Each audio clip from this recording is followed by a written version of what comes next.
and then somebody else who's at a corporate firm, right, that may have really good experience in the courtroom, Right. but not the business acumen, right, because they've had a lot of support. Yes. They've had a lot of staff, and they're used to the team approach where, hey, you're going to be the quarterback. So it's we're in a big city, but finding the right people is important, and also, fitting into culture, and it becomes a marriage. So that's important. Yeah, you said the magic word, because I've met people over the years that I just know from being around the industry, and I know, their reputation's good, bad, or indifferent. I know their history in terms of performance and stuff. But you got to say, you go to culture. I've never, I'm doing this a long time. You're doing it a long time. Culture comes up, is very high on the list of understanding, like almost before you get to like salary and money. What's the culture like? Meaning the prospective hire may ask, but more importantly, I put out what our culture is all about. Yeah. And it's changed dramatically. The culture changed dramatically over the years. You sit here, you look sharp in a suit and tie, you know who you're meeting. The world has evolved. I don't wear a tie every day. Oftentimes I'm wearing jeans and a sweater. Sure. So you could adapt and adjust. And quite frankly, that's part of your culture, right? You could be at a firm where, I don't know, you go jacket and tie every day, but you go jacket and suit or something every single day. And talking to someone who's not with it either way is an important strike against them early on. So like I was saying, you just hear this word culture so often now. Welcome again, everybody, to the Zelnik Exchange. I'm your host, Corey Zelnik, and today I have the fabulous real estate attorney and good friend, Andrew Luftig, spending some time with me today, and we're going to talk about Andrew's rise in the real estate world, the real estate lawyer world. He'll give us the history behind Chaves, Perlowitz, and Luftig, and how he started and how he became a named partner. We'll hear about Andrew's 4 kids if we have to. We'll hear about things that he and I have in common, like our mutual friend Tyler Bennett and our interest in Jesse Itzler and what he promotes. But most importantly, we'll talk a little real estate along the way. So, Andrew, welcome to the show. Thank you. Great to be here, Corey. Appreciate it. It's great to have you. Let me give my read intro on the bio so it's official, and we can go from there. Andrew Luftig is a trusted real estate attorney known throughout New York. He's got a balanced expertise, residential, commercial. He covers all aspects of the real estate business, buyers, sellers, landlords, tenants, borrowers, and lenders, and he handles it with a practical, proactive approach at each stage of the deal. He is the head of the residential department at CPL. He oversees transactions at all price points, from studio apartments to high-end luxury cooperatives, condominiums, and townhouses. He's widely regarded as a go-to attorney for complex residential closings, and I'm going to ask you about one of those. He is valued for his accessibility, efficiency, and results-driven mindset. His practice also includes regular representation of institutional and private lenders, as well as borrowers, residential financing transactions involving acquisitions, refinances, and portfolio lending. In addition, they have a robust commercial practice over at CPL, representing businesses leasing spaces ranging from 1,000 square feet to tens of thousands of square feet. His commercial work further includes advising institutional lenders on the financing of residential and mixed-use properties, as well as representing owners, investors, and developers in commercial purchase and sale transactions across a range of asset classes. And I'm not reading the rest because it just tells how good you are. You live in Upper Saddle River, New Jersey with your wife and 4 kids, and we'll talk about that. And let's have some fun. Welcome again to the show. Let's do it. So tell me, I asked you pre-tape, you're a named partner at the firm, certainly, Yes. and I had asked you because I didn't know, are you a founding partner? And you said, no, you're not. So tell me about your history. Yeah, a little history. It's kind of interesting. So I've been at the firm for now 15 years. What's crazy is my partner, Alan, was the same age as I am now when I started. So it's a little freaky, like the 15-year block. Sure. Give or take. But previously, I guess my first taste of real estate, I had a insurance defense firm position as an associate at a law school. Okay. Didn't love it. I got hired actually as a litigator. There's 4 partners and myself. The real estate partner, after a few years of doing litigation, I kind of started doing more and more real estate. He is actually part of the Rudin family. Oh, okay. We didn't do their work, but he was born and raised in the business. Okay. I was there for 5 years, so it was a great opportunity to learn. He owned properties, he managed properties, obviously a lawyer, representing clients. And the number one rule he taught me was being responsive and proactive. And actually, 15, 20 years ago when I first graduated law school, surprisingly, lawyers didn't really return phone calls. As much as they do now. Surprisingly, they still don't. They still don't. It's funny, the residential commercial space, but that was a great tool, right? Sure. That off the bat was instinctual for me, really, and he kind of reinforced it, and that helped, many years down the line. And I will tell you, and I kid you a little bit, but today, then, whatever, it does differentiate you. And right there are tons of lawyers out there, like there are tons of real estate brokers. And sometimes you just need some little thing that separates you from the pack. So that's good. Good for you. I joke around. When I first started, I think my tagline was, responding to all phone calls and emails the same day. The business has changed now. The expectation is within, an hour or 15 minutes. Right. And if you look at my phone, I joke around, but it's all brokers, which I'm grateful for. Right, the text messages are all they're your feeders. Yeah. And speaking from the brokerage world, the faster we get deals done, the more we get paid, and the faster we get paid. And that's what we don't have billable hours, obviously, as you know. So that's good. Same thing for us, right? We want to get deals done. So deals done at a high level and quickly, responsive. So. I was there for 5 years. I actually met Alan. Funny enough, my wife is a professional dancer. He has 3 daughters. So he hit me up for tickets to a show my wife was performing in. Oh. And he kind of said, and we had sent them business and we had a good relationship with the 2 firms. He said, any favor I can do for you, let me know. I said, why don't we grab breakfast? Okay. So the art of, networking and marketing, which we're obviously all about. So that breakfast turned into a kind of conversation back and forth for a year. Right. I joined as an associate, and back then, his firm was only bank work. They didn't have a residential purchase sale or even commercial transactions. So we kind of built those departments together. Fast forward, I became, partner maybe a few years later, and then equity partner a few years after that. So it's half step back. So you were only representing the banks on the lending side? Back in the day, the firm's business was, the majority was representing banks, residential banks, some commercial banks. He actually had a partner who passed away who did some residential. Great reputation, great attorney, but they weren't doing the volume that we're doing now. All right, good. Yeah. All right, so keep going. I cut you off. I want to keep hearing. So that's, I've I guess been equity. I can't even tell you how long, but it's been a little bit now, and we continue to build a practice. Right. So there's obviously the residential purchase, sale, and lending, the commercial purchase, sale, leasing, lending, estate planning, some corporate work. But I guess that was the path. All right, that's great. And I know that you've been not concentrating, but focusing on growing the business.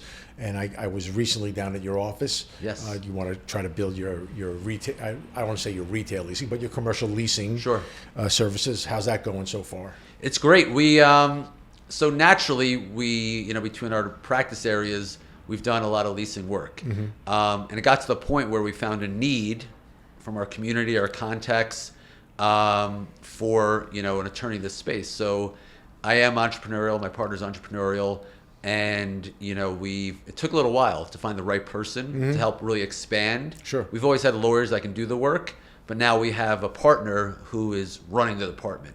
Right? So it gives me a lot of security, a lot of comfort to be able to work with individuals like you and other firms and really, work on that business at a high level. Right. And it's exciting for me to, there's a huge city, right, of commercial brokers and clients that now we can service. And it's been a natural transition from the residential space to the commercial. There's a lot of overlap with individuals we work with.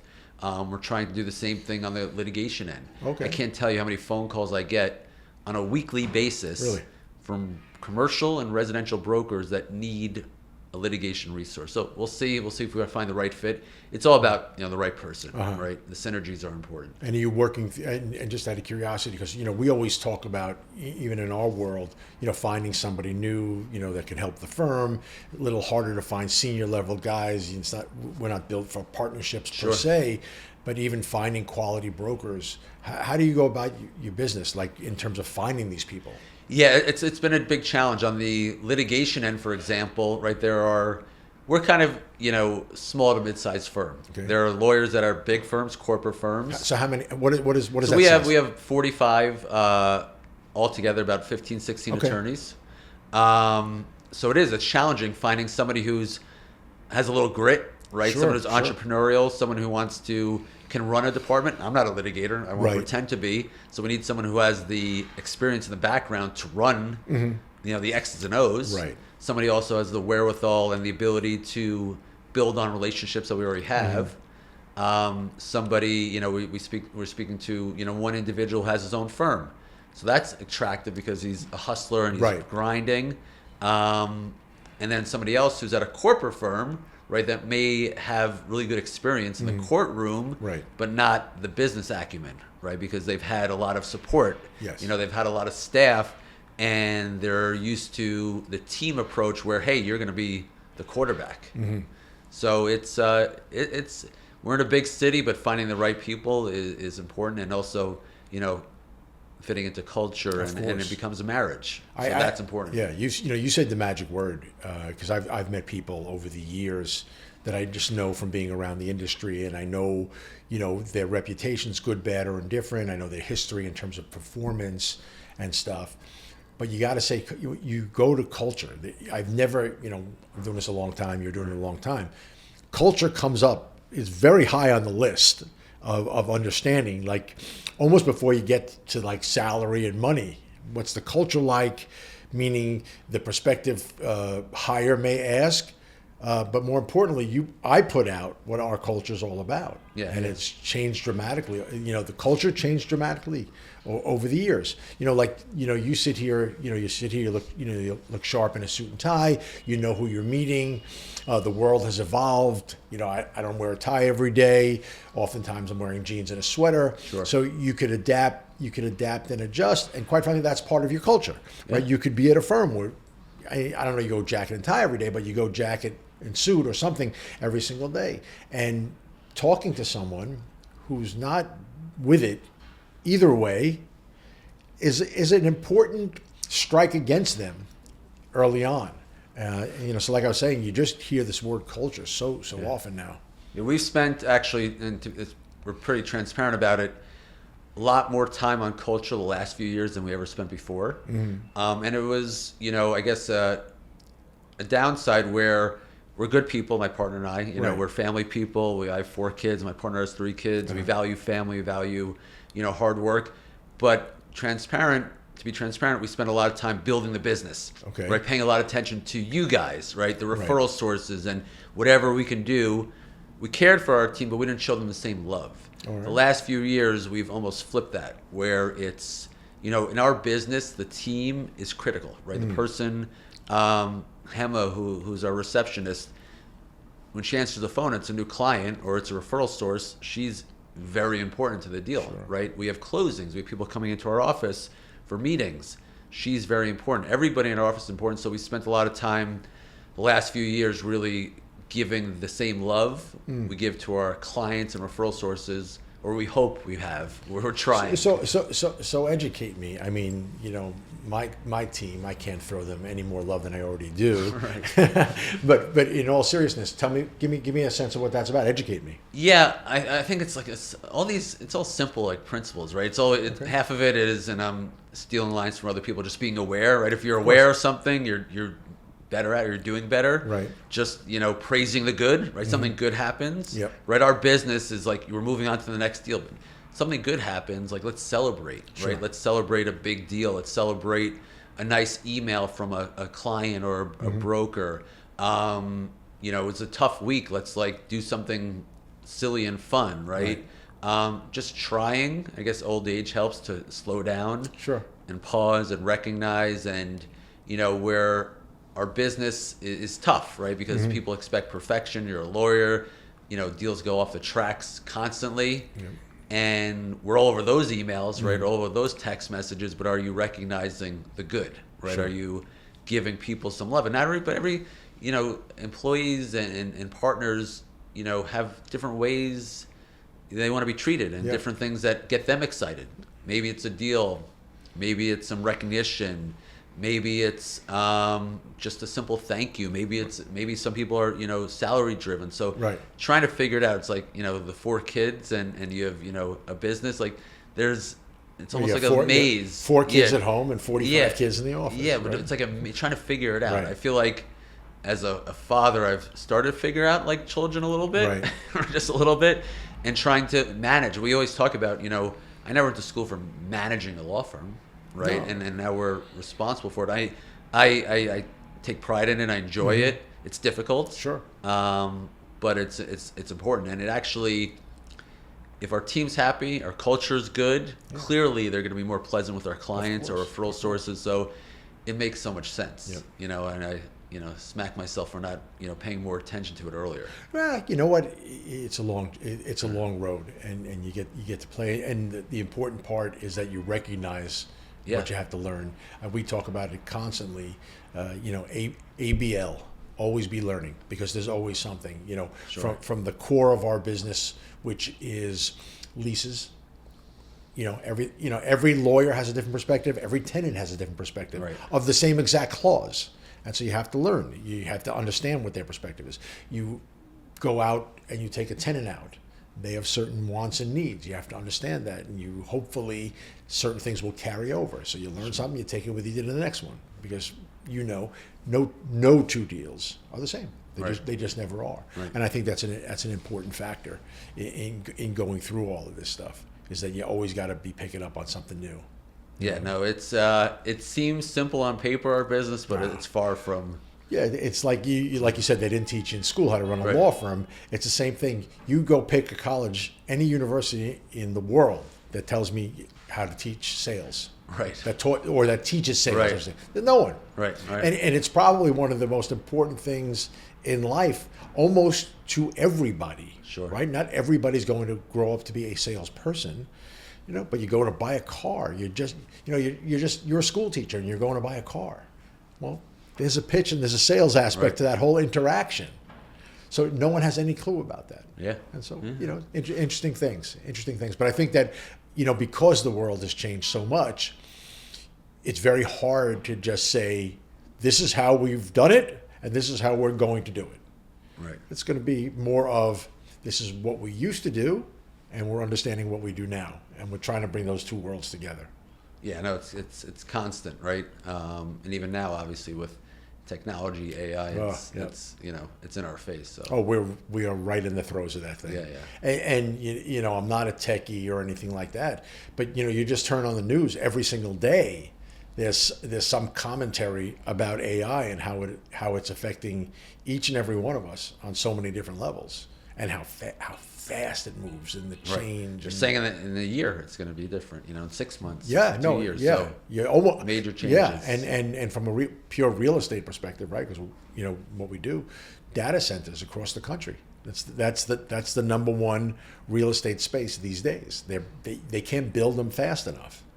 And that leads into a whole energy discussion and da-da-da-da. Sure. But we're not going down that path today. So the firm's up and going. You're cranking. You're more than up and going, I should say. You're full stride.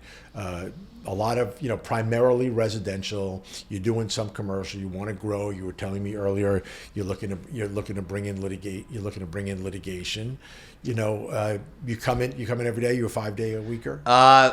Tuesday to Thursday for the most part. 2 days a week? Tuesday through Thursday. Tuesday, Wednesday, and Thursday. Mondays and Fridays usually. Okay. Tuesday and Wednesday, Thursday are kind of days like this. Okay. Right, we're at the street, whether it's meetings, presenting. Mondays and Fridays I find are heavy phone days to begin with. Mm-hmm. And I do live in the suburbs. I do have a real commute. It's always asked door to door, not what your train time is, what your door to door is. So, Mondays and Fridays, it's nonstop on my desk at home. And then I try to set up meetings in the middle of the month, middle of the week, and I find most people really don't want to get together for the most part on Mondays and Fridays, so it works out. I feel like the Monday's changing a little more. I think more active. Yeah, I think Fridays are in the wind. I don't think it ever comes back. Right. I think the Tuesday, Wednesday, Thursday. Oh yes, as far as people being in the office, and we have, our office is. There's a lot of different setups. So some people are in 5 days a week. Some people are in 2 to 3. We have a few employees that are fully remote. That one employee I've never met in person. Come on. Just on Zoom. She's amazing. We invite her to events. She politely says no. We stopped asking after a while, and it works out well. And she's an excellent attorney. She's a paralegal, but she's excellent. No, I hear you. One of my top broker. When COVID hit, he had some underlying issues health-wise, so he had to take more cautions than the next, and he did. Sure. And he stayed home, and as we all crept out of COVID, he stayed working out of there, and he's had his best 3 years. Right. We redesigned my office, about a year or so ago, and I said, Jay, I'm not building your desk. Sure. You don't come, and he was fine with it. Right. When he does come in, he sits in here or he sits in the conference room and does his business. But he's so that works. Yeah. It's the world. Our business has always been a streets and out of the office business anyway. So I just think it's very interesting. It's I think for us. I mean, there is value when either collaboration, even community, right? Working from home by yourself, you kind of lose a sense of that. Right. But we try to be flexible. I mean, there's also a change to be transparent when people are hired, right? Was someone hired during COVID, post-COVID, where the market is? Sure. You want to be fair, but not everybody's the same, right? Of course. Joe Torre with the Derek Jeter line. You treat everybody fairly, but you don't treat everybody the same. Right. Right. No, it's a great line. Yeah. And I remember, early on, I guess it was probably like 3 years ago or so, coming out of COVID. We don't have it so much here because we don't hire a lot of employees. Right. But I hear from other people that do the hiring that when the Generation Z, I guess it is, right? Are you Generation Z? You Z? Yeah. When the Zs were coming in, it was like the conversation started with hybrid. Right. Like it started there. Right, I'm like, wait a second, don't you want a job? That's what you're opening with? Right. I found that to be that was uncomfortable to me, hearing that stuff. But it's changed, and now we have a conversation with the people that we bring in. We talk about it and we work, and you figure it out. And again, I think that's just the dynamic of the world, to be that flexible. Well, like you said, things shift. It may not shift quickly, but there's always some sort of shift going on. And I don't think any of us get to be Jamie Dimon who tell our people what to do or get out. Right. Although it helps. It helps when somebody like that sets a tone. True. You could point there, and then they just say, "Well, we're not Chase Bank." Right.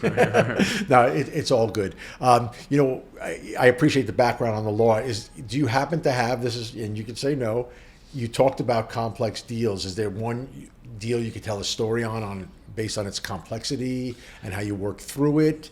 I think you don't have to name names or properties. No. But it's, and not to generalize, but there's so many deals. Like sure. Fortunately, we do a lot of deals. Okay. And I think kind of the value I provide, what I've learned, is just kind of the practical sense and having confidence to speak with, say somebody like yourself or clients, Goldman Sachs managing member or, corporate attorney. And, our world, we're in this, like you're literally in the streets, right? Every day. Right. You feel it, you touch it, you talk about it. So having the confidence to explain something and not to, control somebody in a positive way, right? That kind of the path the deal should go down. And you're there to protect them and educate them. I think that's a lot. It comes up every day. Right. I get text message every day. Hey, we need to have a conversation with a client. Hey, we need to have a conversation with a broker and massage things or explain, listen, I know this is what the contract says, but there's a practical application to this. Right. And if we go back and forth, asking or digging our foot in the ground, we're going to lose the deal. Or some clients want you to fight for them. They speak to, their lawyer and they want, you to go to battle for them. Okay. We're in transactional business. Like we can do that. I have no problem doing that, but it's usually not the best, path forward. No, I'm sure you give them the ramifications of going to battle. Right. And they, for example, there's a lot of lawyers in New York, but it's kind of a small network of real estate lawyers, and we kind of know each other's style. So all of a sudden you start like changing, the dynamic. They're going to realize that the client may be off their rocker, right? And they're just, not so reasonable. But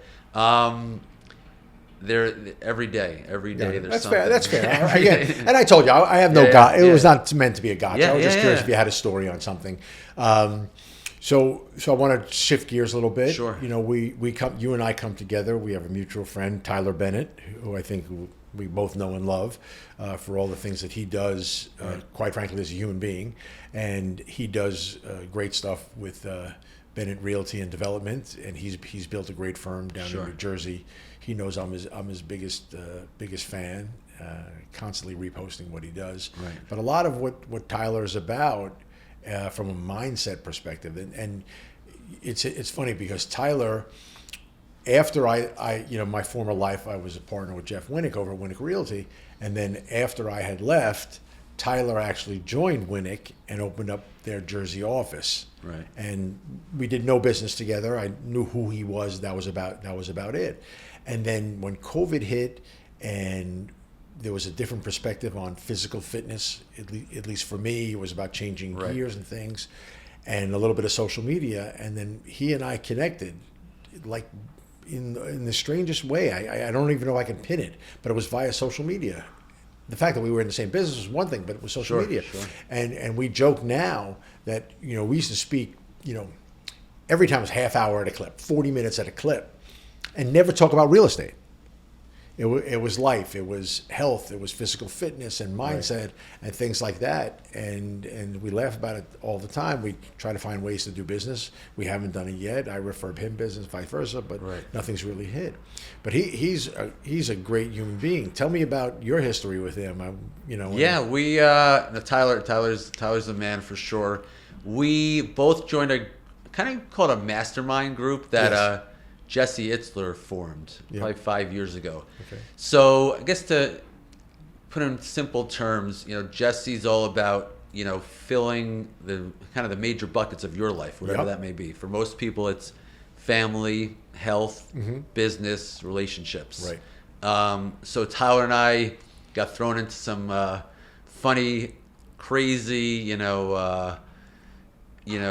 atypical events together. Did you know each other going into No, we didn't know. Okay. It was 30 strangers showing up to do an ice camp in the middle of, Minnesota, or, go to Georgia to, Jesse's property to do, some sort of, excursion. Something crazy. Right. So it was the group, which was, we found out, and what I learned, the real benefit of a mastermind, it's more than the person that brings you together. It's the relationships you build with the group members, right? Sure. And so Tyler and I, it was funny, we were at the airport, over a 2-3 year period, with each other 4 to 5 times a year. We were going to the same places. And we kind of grew in this group together and had experiences that kind of shock the conscience a little bit, get you thinking, right, about how you are, showing up as a husband, as a father, as a business owner, health. So we're both of the similar mindset. I think I'm a little bit more reserved. Tyler is, anybody who doesn't know, runs 100-mile races. Yep. I did help him run one. I ran the last 30 miles, but it was, I think my goal for this year, as opposed to doing extreme things, is to be in great physical and mental shape without being extreme. And for Tyler, and more power to him, he likes the extreme events. I think he just signed up for a 115-mile event. So So a you lot of say- similarities, Right. and the difference is I think we have a mutual appreciation for each other. Yes. But he's like us. He shows up. He's motivated. Right. He's focused, right? And that really resonated, I think, resonates with both of us, right? Absolutely. It's also about the consistency, not just of him, but in conjunction with him, right? We're all habit driven. You almost Right. can't not be for what we do, and you can't not be for the way we want to take care of ourselves physically. Sure. And he's great with that, and I think that's a nice connector. Not, again, having nothing to do with the fact that we're in the same business. Yeah. Well, it's good. Yeah, finding people, right? Similar mindset, Yep. similar thoughts, similar goals. It may not be the same, but just in ideas and like different people you can kind of talk to and listen. There's friends that you have from many years ago that you kind of your goals and desires change for Absolutely. for better or worse. It's natural, right? Yep. So yeah, Tyler's one of those guys that I've met that we've stayed in touch with, and we actually speak, similar once a month Sure. about different ideas. But it's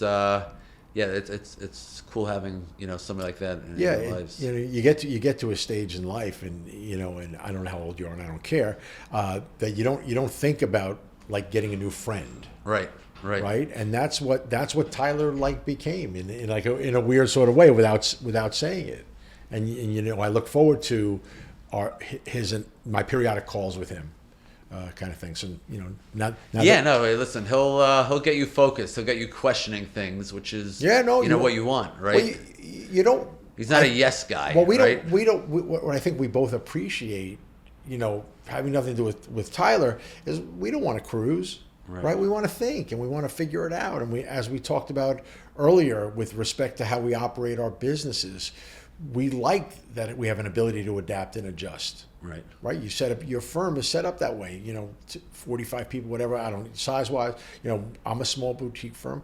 I make the decisions. Yep. You and your partners make your decisions. Make all this, yeah. And you know what? If something comes out and you read something tomorrow about how a law firm in Texas is doing something similar, you'll figure it out. You'll talk about it, right? And you'll make the adjustment, right? You're not a major law firm where 47 people have to read it and sign off on it.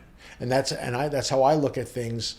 I brought on a new hire. I'm bringing in a young broker tomorrow, and we just had a great chat about my perspective on the business and what he's thinking. And he knew right away he wanted no part of one of the large four firms. Right, and so I think that's a great thing, and I think you've kind of raised a good point that when you're running a company, right, you're kind of sometimes on your own island. Yeah, you're making decisions, maybe collaboratively, but maybe on your own. So it's good to have. I guess this is a sense of community, right? We've created our own community through similar interests. Mm-hmm. Coincidentally, we're in similar professions also, which helps. Yes. Right. It's having, which is important, right? You speak to anybody, a sense of community, a sense of collaboration. Even having guys to chat with and talk about. Absolutely. That's also important, right? Yes. To your growth and to your mindset and just health and happiness. Yes, and I think and all of that. Brings you, sort of full circle to how you operate, and I think it leads to not only physical health, but it leads to fiscal success. Sure. And they all come together, and it's all important, and I think it's great. I can't thank you enough for spending some time with me, Andrew. My pleasure. It was a lot of fun. We'll do it again sometime. Maybe we'll bring in Alan one of these days, and if he lets me talk, we'll bring him on.